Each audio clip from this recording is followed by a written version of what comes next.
countdown. Okay. Is that 10 seconds? We're live. Fantastic. Hello, everyone there in Interland land. Hello and welcome to Freeplay 2018's online sessions. Freeplay is Australia's largest and longest running independent games festival. The festival is currently running all week in Melbourne, Australia. Tickets to the weekend conference are still available, and you can find them at freeplay.net.au. If you'd like to join the conversation on Twitter, our hashtag is #freeplay18, 18 at the end there. Thank you for joining us for our seminar, which is called Cardboard versus Bits, What Board Games and Video Games Can Learn from Each Other. We're just going to quickly introduce our players. My name is Steve D. I've been a board game and role-playing game designer for 20 years now, working on all sorts of things, all the Warhammer role-playing games and Vampire, and also some board games like Betrayal at House on the Hill. And I also run a course where I teach people how to design board games, which we often do with video game designers to try and get them to see about the other side. So that's one of the reasons I'm so interested in this. Kristín. Yes, hi, I'm Kristín Guðmundsdóttir. I'm from the other side of the world. It's very early in the morning here. I'm based in Reykjavik, Iceland, and I make board games or tabletop games and video games, mostly through game jams. And I organize a lot of game jams, particularly tabletop, both lines for tabletop games within digital game jams and board game exclusive game jams. Awesome. Phoebe. Yeah, so I'm Phoebe Wild. I do board game reviews on my website Cardboard Vault, and I also work for Bezier Games. I do their social media management and marketing, and I'm also doing some game development for them as well. So I've been working for Bezier for 2 years now. Yeah. And Carl is also here. Hello, apologies for the lack of video. I had some last minute technical issues. I started off with board games, mostly Eurogames. Have a game I published with a friend through Z-Man Games a few years ago, Endeavour, and then got into video games. So I'm currently a producer and game designer at Grinding Gear Games on Path of Exile, which is an online action RPG, which has been going for a few years now and going reasonably well. So, Carl, you're probably the most have the most professional experience in computer game design of all of us. Then I would say.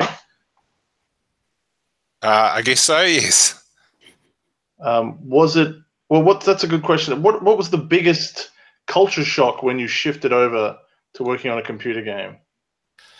I guess the weirdest thing is I was going from sort of amateur in all my spare hours that weren't working on board games. So when I sort of started working on Path of Exile, I thought, well, I'll, only get to do a bit of design and that'll hopefully ramp up. Instead, it was like there was plenty of design to do. It was like sort of immediate 100% of my time doing that. And then later swapping to more production kind of stuff, but mostly because we got bigger and got more designers. So I was actually surprised by how much design I got to do. Video games have a lot of content, and they'll happily absorb a lot of your time trying to get stuff done on them. Right. Well, let's the one thing that we came up when we were talking about this a lot when we were discussing this topic was the fact that board game design, tabletop design can be done very quickly, can be iterated quickly, tested quickly, and that's something that is very useful. It's something that you can't do in video games very often, and can be usefully be a part of video game development. Then I know that some people I've talked to teach their video game design students how to do this so that they can test out their rules. Did that sort of thing happen on Path of Exiles at all? Did you ever do anything on paper, Carl? Not really on paper. With generally, it's more spreadsheets kind of thing. Certainly, the lead-ins on the video game stuff seem a lot harder. Like the first trick is getting stuff working at all, which can be a challenge. And sometimes with deadlines, that can be where you get to, is getting stuff working at all, but hopefully a bit more iteration than that.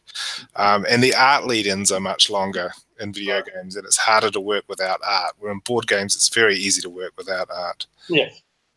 Kristín, you were saying you do that. You do jams with board game inside computer game jams. So how does that work? Just game jams in general. I sort of assume the audience already knows what that is, but a game jam is where a group of people meet for a set amount of time to create a game, either a tabletop game or a digital game or even a physical game. And I think tabletop design is perfect for this because rapid iteration and just, scrapping ideas really quickly is really good for tabletop design, because if you're designing a card-based game, you just have some card sleeves and some pieces of paper, and it's easy to swap the pieces of paper out, and you can rapidly figure out what works and what doesn't. And even if you feel like you've gone pretty far into an idea, you still probably haven't spent that much time. So if it's not going where you want it to go, you can just scrap it and start over. Whereas if you're already working with code, it's so much harder to kill your darlings, as it were, because you feel like you've invested much more in the idea already. So especially in a jam space, I think tabletop is the way to go. But in general, paper prototyping is also very helpful for digital games, just to get that initial kick of ideas. Do you think that more companies should do that? Is that something that's possible? I think more done. Oh, sorry, go. No, I just think more companies should at least try it, because of course it's not going to be for everyone. Like, there's no silver bullet, but I think it's at least a very interesting brainstorming tool in a way, because you can you feel more like there are no stupid ideas when you can just like draw quickly on a piece of paper. And then it's so easy to just crumple it up and throw it out if it doesn't fit. Yep. Yeah, I think, for rapid prototyping, I think it's a very good tool. So what are some games that we think have learned a lot? What are some computer games that have learned a lot from tabletop games? Phoebe, do you want to take that one? Computer games, I'm actually more and better at talking about board games that have learned from video games. Go there then as well, yeah. Yeah, so in terms of, because I used to play a lot of video games, but now I'm pretty much entirely tabletop. So, I know of Hand of Fate, which is obviously a card-based deck building video game, and then got turned into a board game, which I found interesting because they obviously took that inspiration, but then they went and made it into a physical product as well. Yep.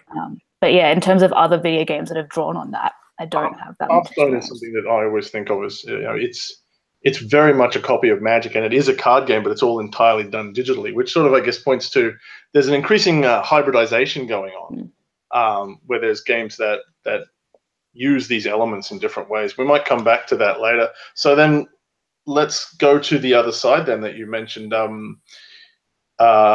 What are some board games that have learnt from video games? Well, I think we're seeing this more and more, because recently board games seem to be going more towards creating experiences. Like, you look at legacy games and they're all about, telling a story and creating not just a strategy game that you have to think about, but something that you experience as a group. And one way of doing this is integrating technology, because it allows you to have sound effects and immersion and things that video games do really well, and lets you draws you into the world of that game, whatever it is. So like I recently just actually did a review of Chronicles of Crime on my website Cardboard Vault, which was just on Kickstarter, and it's a crime solving video game, but it has a VR headset that comes with the game. And so what you do when you're investigating the crime scene is you look through the VR headset on your phone, and you're physically turning around, investigating the scene, looking for evidence. So you're there, you're looking for clues, while the other players are trying to find the cards that correlate with what you're calling out. And so that's a really good way of just putting you in the story, which I really enjoyed. Yeah, it's again, taking the technology and applying it. I back that one as well. I love deduction games, and it's a really interesting sort of technology that they've done. What about other people? What are your favorite board games or that have learned from these things? Kristín? I think my favorite anecdote for something like this is, I can't remember the order, I'm sorry. It's Civilization, where there was a board game. What did it start with? It started with a video game, didn't it? Well, and then which inspired the board game, which inspired a video game, which inspired a board game, which inspired a video game, which I think is just beautiful. Where you go, you take something good from one platform and just take it to the other, and it works. But I think I find it hard to find like where you just look at a game and you say, oh, okay, this tabletop game got this from video games. I think maybe what modern tabletop games take from video games is the importance of setting. Like, video games are so rich. They have the music, they have the graphics, they have this, they have that helps you immerse yourself in the game. And I think modern tabletop games are getting better at they have been for a while, really going into the theme, which really helps the players sort of, get an all-around experience.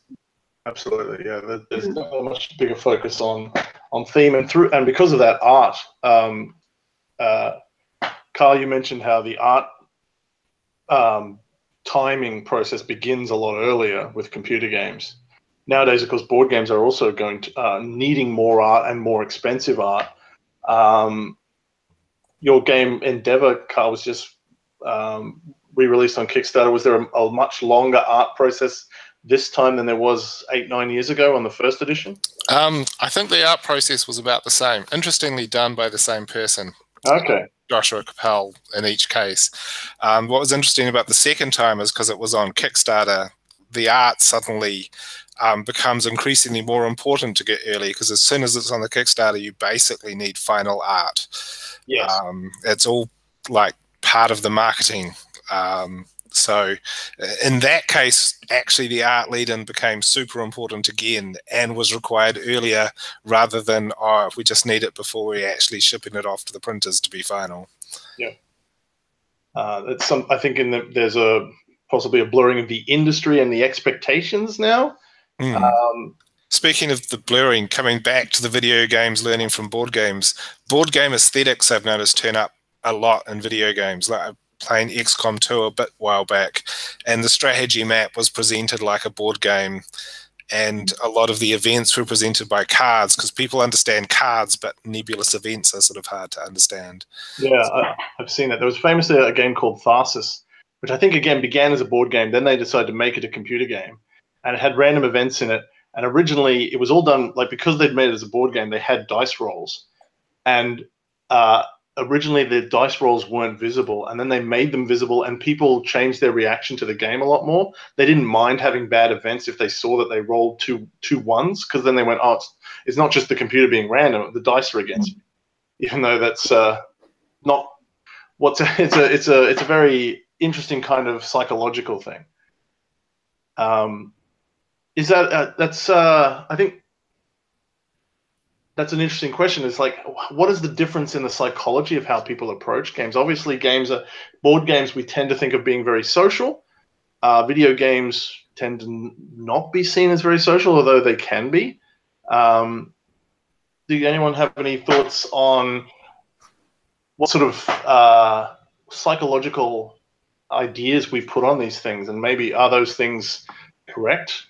Can we bring one aesthetic to the other? I guess one of the reasons I play less video games now is because I feel they've become less of at least an in-person social thing. So, it used to be, you bring 3 friends over and you play split screen and you're all fighting against each other, or you're all, playing through a campaign together. Whereas now most of that multiplayer is online. And you end up playing a lot of the time with strangers unless you manage to coordinate with your friends. And as a woman on the internet, that's just not a nice experience anymore. Like I loved Overwatch when I was playing it, but it got to the point where I was just bothered so much by random people that it wasn't worth the stress to keep playing. And whereas board games, because it's in person and you don't have that screen between you and them, you get less strangers being rude to you, harassing you, even if you don't know them. I've talked to a lot of people about what draws them to board games, and it is the social element that they find unable to get online. It's impersonal and it's toxic, and there's whatever the social, being able to look at someone in the face and have all those little social cues just stops so much of that happening.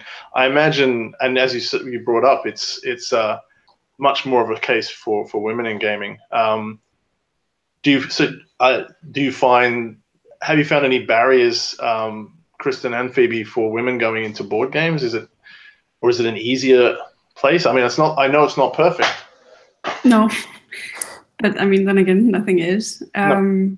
I think for me, I mean, I mostly play both board games and digital games actually with people I already know. Yeah. The few times I've played multiplayer online games with strangers, it wasn't a very good experience. Not necessarily. I mean, I was gender anonymous in those games, but I'm just very, very bad at playing multiplayer games. So that wasn't a good experience. But the times I've played board games with strangers is there have never been any issues. And I think also because if you're there in person playing a game, you're more invested in the experience. Everybody also, I mean, not just me, but the other people. So you've physically moved yourself to another location, and you're in a social space, and obviously like reading the cues that you already mentioned, and just the social expectations of behave like a grown-up. So I think that's very helpful. And all those board game cafes that are growing everywhere and just appearing as if out of nowhere, I think they generally have a very good and healthy atmosphere in them. Like you go in there and it's so many different groups of people just peacefully playing next to each other. Yep. Which I also think is because, like we were talking about tabletop gaming and video gaming and the difference in audiences, I think also tabletop gaming is more in like a family acceptable thing to do. Like people show up with their kids to a board game cafe, but people wouldn't necessarily show up with their kids to a net cafe or gaming cafe. I mean, why not? But well, that's the question. Can we? Something that's very, very on the minds of video game designers is that they want family markets. They want to allow these places. There's a lot of money in that, and there's a phrase which I think is called pro-social design, where they're trying to actually build mechanics into games that will make people better behaved, I guess. Is there a way that video games can learn? I mean, it's, as you say, it's so much about going out into the space. Is there some ways that we can do this with video games without changing what they are? How do we bring that kind of family-friendly culture across? I think, sorry for monopolizing, but I think it's also the fact that board games or tabletop games have been around for longer, so more generations have played them since they were children. So for me, I mean, I and most of my generation, we don't view necessarily video games as something bad and board games as something good. I know as I was growing up, maybe playing on the computer was not frowned upon, but not necessarily encouraged, but playing board games with other family members or other children was actively encouraged as a good thing and a healthy thing to do. And I think maybe there will be a shift in this, so that organically video games will have less of a stigma in a way. Yep. I feel like it's harder now because, you know, I grew up playing a lot of video games. I had my own computer pretty much as long as I can remember, and, you know, playing all kinds of video games. And my parents weren't really worried about the screen time or anything, because then I didn't have a smartphone in my pocket. I didn't have all these other screens and technologies that I was also using during the day. And obviously now the concern is how much screen time is too much screen time. Like if a kid has a smartphone and a TV and a video game and they're on that for most of the day, how much is too much? Is there a harmful nature? Should they be more in-person socializing and that kind of thing? And I'm seeing a very big push with tabletop games as marketed towards families as get them away from the screen, get family time away from the screen. And so I feel like it's harder for video games in that culture to really push through to a family market that's already concerned about that. Yeah, absolutely.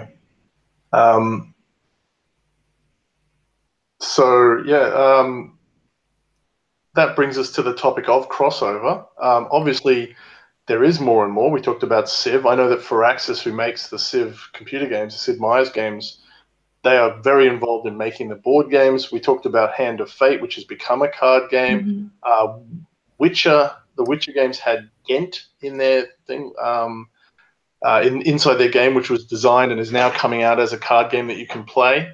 So obviously the skills are very well. There is a great deal of crossover. Have you guys encountered people who have, you know, crossed over, particularly on that kind of vector? Have been, you know, gone from Hand of Fate to the Hand of Fate card game? Not that you can do that yet. It's coming soon.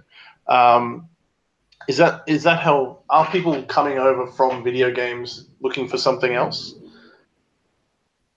or is it something that's just separate in their minds? I think it depends on the person. Yeah. Sorry. No, go ahead. No, that was it. Just it's so individualistic. Yes, it is. Yeah. Well, the people I've seen who have come over from video games to tabletop usually come over through role-playing games. And I feel like that's almost a bridge in between, because it has more of that narrative that they're used to and more of that immersion. Like you are the character, you have, you know, full agency, you can do whatever you want. But that brings them more into the world of physical games rather than playing on a screen. Yeah, and that I think that's really true. So much of video games actually came out of RPGs. Carl, like Path of Exile has a lot of RPG elements. Did you play RPGs? I did play a lot of RPGs when I was younger, and in fact, I've said to people here before, I wish I'd spent less time on my schoolwork and more time playing RPGs. It would have served me better in my job. So when I was younger, I played a lot of very mechanically heavy RPGs, like sort of Roll Master and that kind of thing, which that style of role-playing kind of all went into computer games, and most of the role-playing games these days are a little more mechanically cut down and a bit more social and a bit more sort of leaning into sort of drama methods, I think. But yeah, so in that case, all the people into the heavy bookkeeping games kind of moved to computer games. I've seen a lot of people go to Magic the Gathering from Hearthstone, which is interesting, like paper Magic the Gathering.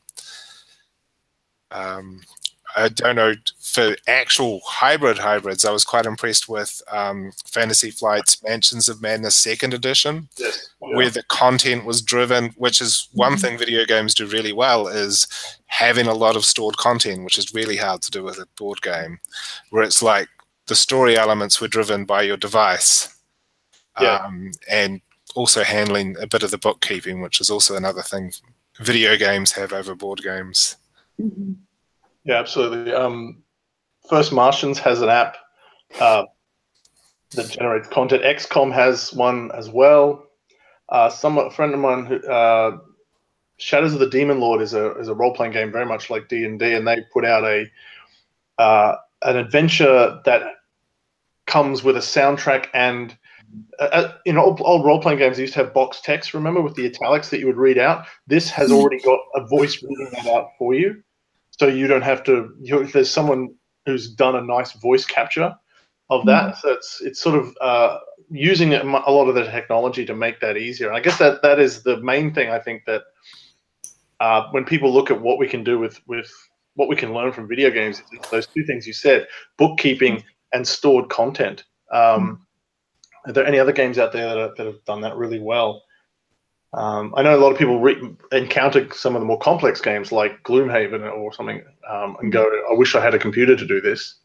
But Gloomhaven is good because it has a very sophisticated AI, which is something that we used to never call it AI, but we've learnt that from computer games that's when you're playing the board, you're playing an AI. That's the phrase that we've picked up. Yeah, what is another? Are there any other games that you've spotted that are using lots of stored information? Again, going back to Chronicles of Crime, I know they're planning to update the app with more stories, and even fans can create their own stories and submit them to be considered to be added into the game. So because the physical content, the characters aren't named, the locations can be used for multiple things, they'll be able to adapt the physical components to many stories, and you might pay $1.99 in the app to get some extra content rather than the game plus shipping, which is a lot more efficient. Yeah, that was another reason I backed that. I was very interested to see how that goes, because that, I think, is a perfect example of how we can cross over. You've got that perfect hybridization of the value of computer games. So all that stored information. You've got someone who can write the story for you, which is, of course, one of the hardest things about running a role-playing game is having that sort of element written for you.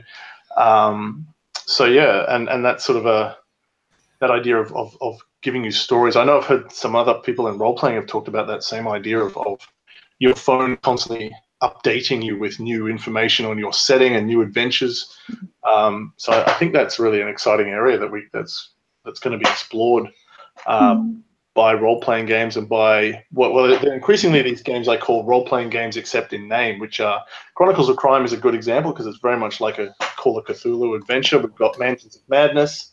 But there's also games like the Conan game and the Batman game where someone's sort of a GM. It's very combat focused, but it is very much, you're a bunch of characters, you have powers, you get skills, you level up, you fight enemies, you complete scenarios. But I haven't seen any of those really use an app or anything to my knowledge yet. So I'm guessing, again, that's coming up. What are your other thoughts, guys, about the new things that could be explored in this hybridization sharing space? I think one of the good things about this is also that it's lowering thresholds. Yep. Because, I mean, for me, even I've played a lot of role-playing games, and both D&D and digital and tabletop, and the role of the GM or DM always seems very overwhelming to me. I've never done it because I think like, I just want to enjoy myself. I don't want to be doing a job here. And I think, well, I like to think a lot of people think like me. So, maybe there are other people who agree. And Mansions of Madness 2nd edition totally just, takes this threshold just, okay, no, there's no one person who has to sit by and watch everybody else play or facilitate their play. No, there's a digital thing that actually does that for you. And I think more games,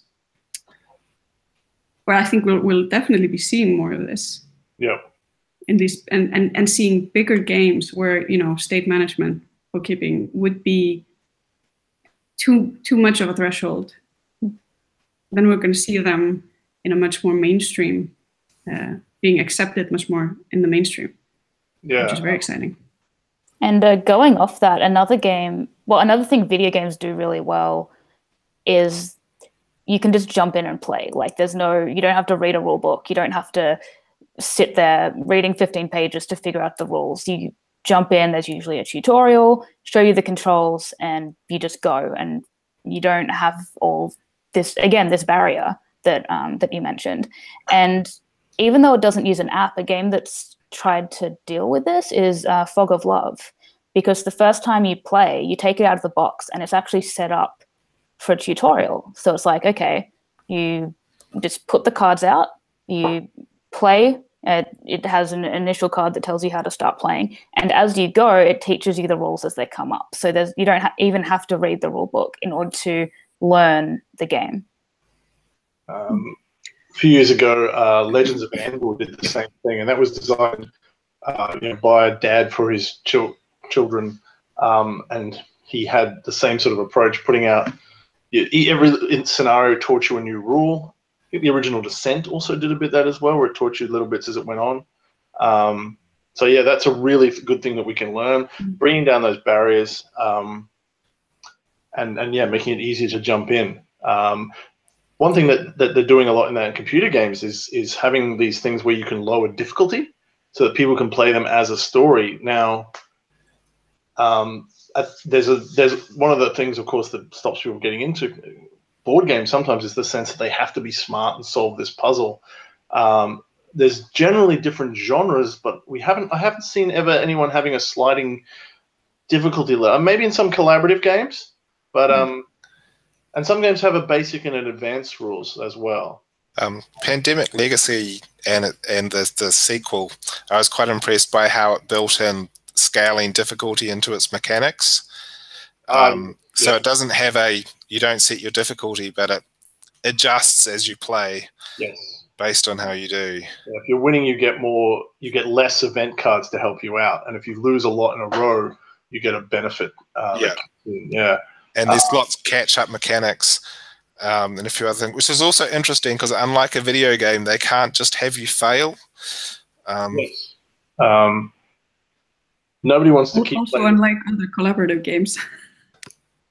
Yeah, collaborative is a huge pull for people. And yeah, but and there is a lot of good collaborative computer games as well. Although again, there's a sense that they're one player and they're fierce. I mean that I dropped out of computer games because my reflexes slowed down and I just wasn't as good at them. There are some dexterity games, but I wonder if that's is that something that computer games can learn from board games, is to be more. I guess there are turn-by-turn games and things, so there are different genres. There is no RTS version of a board game, although that might be interesting. I suppose there's those speed games where you have to slap down the cards very fast. What are there any sort of genres in one that haven't been well done in others yet? Is there a good couples game on a computer, for example, like Fog of Love? I've heard Overcooked recommended for couples, but that might struck me as something that if you're out there and you've got an idea, that could be something that I know people play games together often, but there's nothing. I mean, it's specifically designed as. Yeah, I think there are a few. Like I've heard Lovers in a Dangerous Space Time is meant to be quite good, and there's a few, others, but they're not like big games. Yeah, they're sort of like small indie games where that's their sort of specific thing they're going for. They have Never Alone is one where actually that I've played. It's a beautiful game.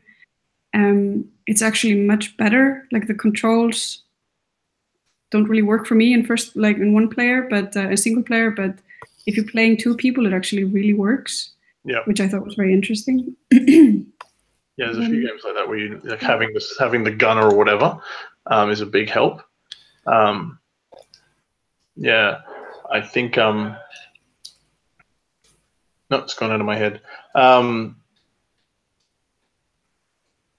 Yeah, I think that I was going to say there's a lot of thinking of genres. There's a lot of dating sims in computer games, and I don't, apart from just Fog of Love, there's nothing really like that in board games.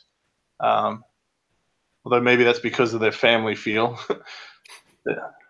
There was a game on Kickstarter recently, which was, I guess it's in the RPG space rather than board games, but Starcrossed, which combined the wooden block tower, the Jenga tower from they use in Dread as well. Yep. But it's about telling stories about couples and relationships. Also from Kickstarter, there was Consentical. Oh, yes. Naomi Clark from New York. I forget the name of the university, but it's got a games department, which is, I guess, like a dating game. But yeah, it is indeed, and it is 2-player. So it works in that way. There's also and then we held hands, which is very abstract, but is again about couples communicating or not communicating, as the case may be. Oh, someone's just tweeted on our A Way Out is good for couples. Is that a computer game? I'm not sure. A Way Out. That's just been on our Twitter feed. If you've got any questions, please send them in on #Freeplay18. It's great to see people are listening. The game where you defuse a bomb and one person has the instructions and the other one has to defuse it. I don't know if that's a good couples game, but it is a 2-player game. You keep talking and nobody explodes. That's the one. And it's also a good crossover example. Oh, awesome. So basically there's a manual on how to defuse bombs, which one person has. Yep. And then the other one's got the controls, but no instructions other than having to describe the bomb. Communication games can be really great for that, and solving crime games like Chronicles of Crime and the old Sherlock Holmes Consulting Detective. Some things that can be very good done in small groups. I saw in your review, Phoebe, you think it would be best for 2 to huddle around. Yeah. Personally, but then again, as I said in my review, I do most of my gaming with 2 players, so I'm a bit biased in that I tend to like, even if it's a competitive game, the tension of 2-player rather than. Yeah, there's certainly really recently, as this thing's exploded, there's been a great demand for 2-player games, and I think because of husbands and wives and partners. What was it called? The embroidery one. Patchwork. Yeah, Patchwork sold because it was for 2 players and it was fit that niche very well. So yeah, I think a lot of people are in that space. Yeah, whereas I don't play a lot of 2-player myself. All right, well, let me just look at some of the other notes we made for a second. We also talking about the work that is done. Is anyone here besides Carl worked in video games, or is it no? So we're all up on you, Carl. And we talked briefly about the culture shock, but can you talk about like the difference between working in the 2 industries, like in terms of the actual design work, but also in your daily routines? So interestingly, I've sort of noticed there is starting to be some digital design stuff sneak back into board games. So in computer games, very much you have a lot of work done from an issue list, iterating on it, fixing the problems, which I also saw Matt Leacock, who did Pandemic and used to be at Yahoo, essentially uses the same method for board game design now. But I think a lot of computer games is getting the elements to work together. A lot of the prototyping is obviously done by the programmers who need to do sort of the core work of actually getting stuff working. And I find as a designer, you tend to have this little bit of high-level stuff where you kind of get to say, this is broadly how it works, and then a lot of very low-level stuff on the specifics, sometimes to the point of smart data entry, like not strictly data entry because you have to think about it and work out the numbers and all that sort of stuff as you do it, but there's a lot more just sort of making stuff work. And there's a few things easier with computer games though, I think. The iteration cycle can be quite fast. Like you get to do something, you can make a small change, it can be tested very quickly. And it's especially true like on a board game, once it's gone to the printers, there's very little you can do, where you've got sort of much more chance to change stuff at the last moment or even after it's released, sort of doing ongoing patches. I started like my game design the game design part of my life, I started studying actually game design that was meant for video games primarily. Yep. And I feel like the main difference is that one person can do much more in tabletop, I feel. I mean, you can get away with if you have a good designer, you can get away with just a really, really polished game if you have a good designer and one good artist, and they sell this idea forward. Yep. You can have a really, really fantastic game. One designer and one really good artist making a video game is not going to go very far because they need the programmer, and they probably need an animator as well. Or I mean, these roles can be in one person, of course, but then there's much higher workload on their shoulders. Yeah. And on the other hand, if you make a video game, you can just put it online, post a link somewhere, and people can access it. Yeah, and so much when you're talking to computer devs, it's like, we've got to get the money, we've got to get a studio, we've got to get people. There's a much lower investment for board game design. And presumably, though, you could imagine a pathway where a board game then can become a video game, but they are not. It's going to be a much different project. So speaking of working in board games, Phoebe, how did you get your job with Visser Games? So I had my review website going for a little while, and I actually studied for a year over in the US on exchange. So while I was there, I was like, okay, we don't have any conventions in Australia, really. PAX Oz had just started, and we have the smaller ones. But I'm like, okay, I'm going to go to Gen Con, I'm going to go to Origins, I'm going to go to BGG Con. So I went to, I think, almost a dozen between local cons and bigger ones over the year. And I just got to know a lot of people in the industry and really started to love board games from the creator side and from the publishing side. And so from there, after creating content for a while, it honestly was a bit of a luck thing where someone recommended me to Ted Alsbach of Bezier Games and had a job interview, and it went well. So here we are. Yeah. It does raise the question that we talked about, is how much comparing the two industries in terms of making a living. I'd say there is more likely to be money once you have the startup in computer games. Carl, you've got a full-time job there. Yep. And so, I mean, Grinding Gear Games now has got 114 people. And when I did Endeavour sold and it did reasonably well, I remember looking at the numbers and from a designer going to, if I wanted to make a living out of this, we'd need to make a hit every 2 years, and it would have to be a really, really big hit, much bigger than this game was. And then thought about how much work went into the design and went, that's, not going to happen.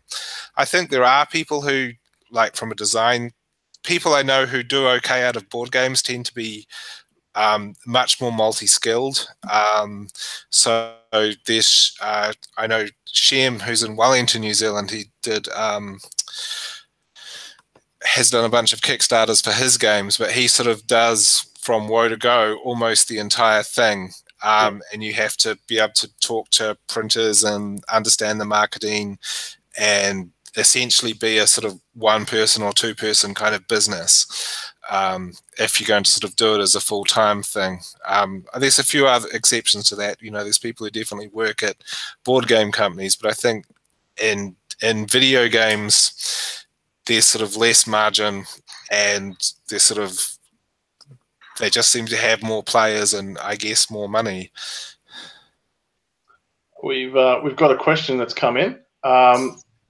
Do we think that VR and AR will be what bridges between tabletop and digital? So there is, as the tweeter points out, that you can play Catan through VR, which sort of comes back to that idea we were talking about. It's everything about a board game, except you're still not looking at people face to face. You're still in your house. Where do people see that going? Does it bring the two together, or is it just not solving the problem?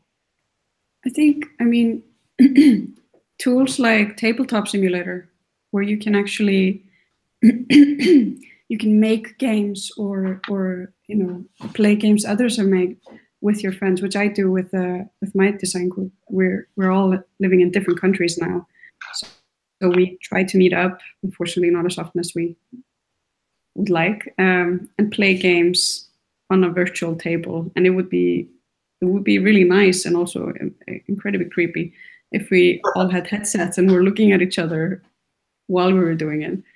But I think it would be amazing. Yeah, some friends of mine have been playing Pandemic Legacy because we knew base Pandemic well. Not all of us are in the room. We use tablets to film the board and film each other, and we use this, and we've been playing that without any online version of the game, but we've been using cameras. So I think there is some possibilities there.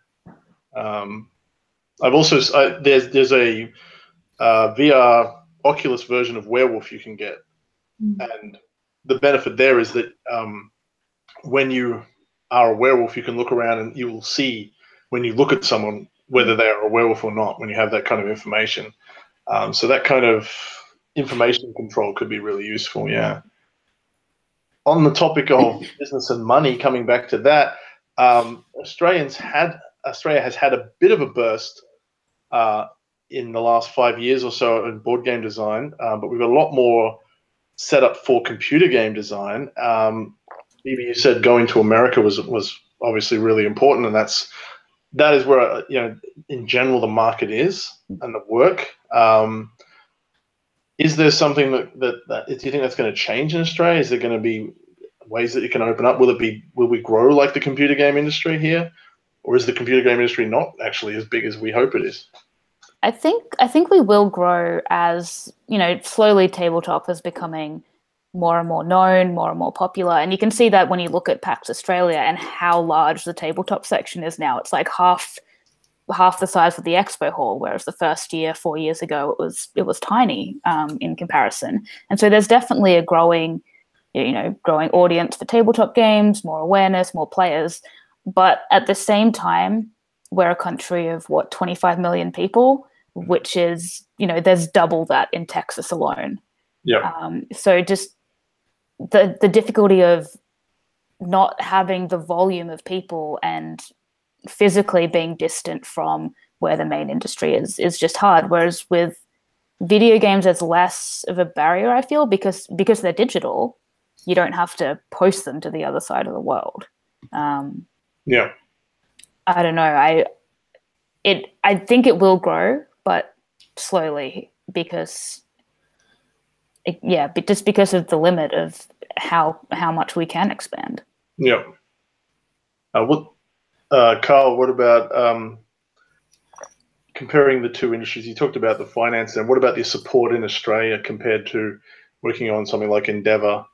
Right. Well, one, I'm in New Zealand, which actually adds a little bit more distance to it even. I'm sad, sorry. That's cool.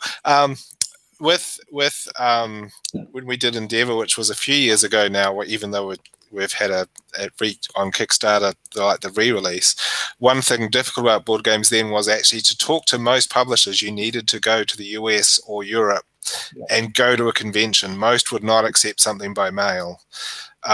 Which is definitely a difference with digital games. It's much easier to reach the market. Now I think that has improved a lot with Kickstarter, and it's just easier to sort of present your games to people more remotely now. You can talk directly to an audience and show them the entire game. Show them all the bits, show them videos of it being played. But I think with digital goods, it's just sort of much easier to deal with that sort of distance problem. Yeah. It is a huge issue, distance. We've got about 10 minutes left. Anything else people want to bring up on this topic? You briefly mentioned AR when you said VR and AR. I think that will be interesting when board games and digital components start to mix together. I don't think we're there yet at all, but I'm quite excited for having the tactility of a board game designed with a lot of sort of digital information and secret information, and people able to sort of interact with it that way. Smart tables might be something we could see in the future, where you all gather around the central table and then you just push the computer to tell it which board game you want to bring up. That's something I think we could get to relatively soon, so that less of that needing to, like, the one thing that I see every day on Facebook, people advertising me for storage solutions and carrying solutions for my board games. So that's obviously the problem, is that people have hundreds of these boxes and can't carry them around or store them somewhere. And if we could put them into holograms or into digital tabletops and surfaces, that might be a step forward that would be useful. There was a concept, a video from, I think it was from Microsoft. One of their concepts was where you basically, maybe it was the HoloLens or something, where they showed, like, on the table, you showed like a scene, a landscape, which would be incredible for tabletop game use, like even in role-playing games and everything like that, where if you could just like actually show on the table in front of you like something happening, or the landscape or the world that you're playing in. Yeah. There are sort of halfway there things with scannable things where you move your phone over them and you look like a moving dragon or something like that. We'll show more of the terrain, but I think, yeah, that's going to be a really exciting area ahead, and we'll push hybridization, board gaming using more video tech in that way, because then you can combine the physical element of the board game is so much a big part of it, but it's also a big part of its weight and selling it and moving it around, which is not an issue at all for the computer. Oh, there's our 5-minute warning. I'll double check. We haven't had any other questions on YouTube, but any other issues, guys? Well, the flip side of what you were just saying is that, for me at least, there's something really nice about the tactility of board games and physically moving the pieces and having them in person. And I know Melissa Rogerson, who runs the gaming area at Tabletop, she's doing at Paxlodge, she's doing a PhD in this kind of tactility of board games and whether it can be replicated by a digital game. Like, for me, it's almost the same issue as I can't read ebooks because they don't have the same feel to me as a physical book. So I'm wondering if we'll get to that split where some people are like, no, digital games are great, and other people are like, no, I need the physical box. And we'll have that kind of just like we do with books now.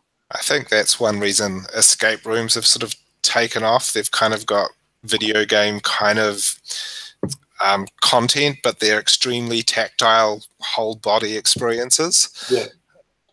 And they use some clever digital elements sometimes with some of their components. Not all of the escape rooms, but some of them do. Yeah. I think you're dead right. The tactility has always been a huge appeal for me.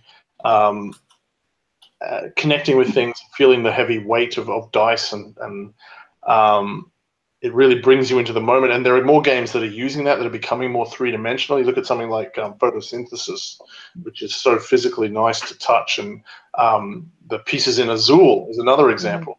So we might see people doing more and more with that, so that you're really getting something out of the physicality of it. You don't want to get a board game and go, oh, this should have been a computer game, I guess. It's the same thing when, like, for example, Tabletop Simulator, which is great for what it is, but playing, for example, deck builders, games where you have to actually shuffle your cards physically, often just clicking on them and saying shuffle has nowhere near the amount of satisfaction actually holding your cards, your deck that you've just built, and shuffling it and seeing what comes out of it gives you. So I've also met people that hate deck builders because they hate shuffling. So I can definitely see there being a split. Like, are you kidding me? I have to shuffle the cards myself? I go to Hearthstone, I just push a button, shuffle. And setup. Sorry, setup, like game setup. If you have a really complex setup game where it actually takes, maybe in some games it takes if you're doing it for the first time, it takes an hour just to set it up. If you can just, yeah. But I mean, it's a dual sword. Like, I mean, it's a part of the satisfaction is from the actual, yeah, you know, doing it yourself, touching the components. Yeah, I think that's what we're seeing, is that there's always going to be physical elements and that can't cross over. There's going to be things that computers can do that are really useful. There's going to be things that are physical that are really useful, that are really important to us. But I think more and more, like, the rules of the genre and the ideas are crossing over more, I think, which seems to be like a really good place to be. We're trying to get as much out of each genre as we possibly can. Now we've got a 2-minute warning, so I will just make sure to thank everybody again. Why don't we quickly go around? Oh, someone's just pointed out that there is support for digital games online. Sorry, there's a support for digital games from Film Victoria, but it's only for digital. They do not have any funding for tabletop. Can we get everyone, though, just to tell everyone where to find them online and their projects? You know, pimp your stuff, as they say. Start with you, Phoebe. Yeah, sure. So you can find me as @cardboardvault on Instagram, Facebook, and Twitter. And my website is cardboardvault.com, and I've got reviews, interviews, all kinds of stuff on there. Fantastic. Kristín. Yes, you can find me as @Kristín GUD on Twitter. I'm not very active except when I'm at festivals or conferences, but yeah. Fantastic. And what are your games called? Oh, Wanted Igor, self-published tabletop game, and working on Hulda, a digital point and click, actually. Awesome. And Carl? For Twitter handles, CarlDev with a Q, so it's QARLDEV. You can play Path of Exile, the online action RPG. If you go to pathofexile.com and hit the download link, it's free to play. If you search online for Endeavour Age of Sail, you'll be able to find the board game, which will be available in retail soon, but I think you've just missed out on the post-Kickstarter backing opportunities, but it might still be there. You can go look for that. Awesome. I will tweet out everyone's Twitter handles in a moment once this is over. I'm on @TinstarGames, which is also my company, and you can find that at tinstargames.weebly.com. And I'm also going to be doing another talk, which is sort of a guerrilla talk attached to. It's not really part of Freeplay, but some people wanted me to talk to them about how to make a role-playing game. So I'm also going to be doing that online tomorrow. So follow me on Twitter for that. Thank you for everyone listening. Look out for, if we have any other links that you want, ask us. You'll see our Twitter handles, and send us any questions you have. But I think that's all from us now. So we're just going to wave goodbye and hand it back over to our hosts at Freeplay. Thank you to all my lovely guests, and we'll talk to you soon in the future. All right, Ben, are you there?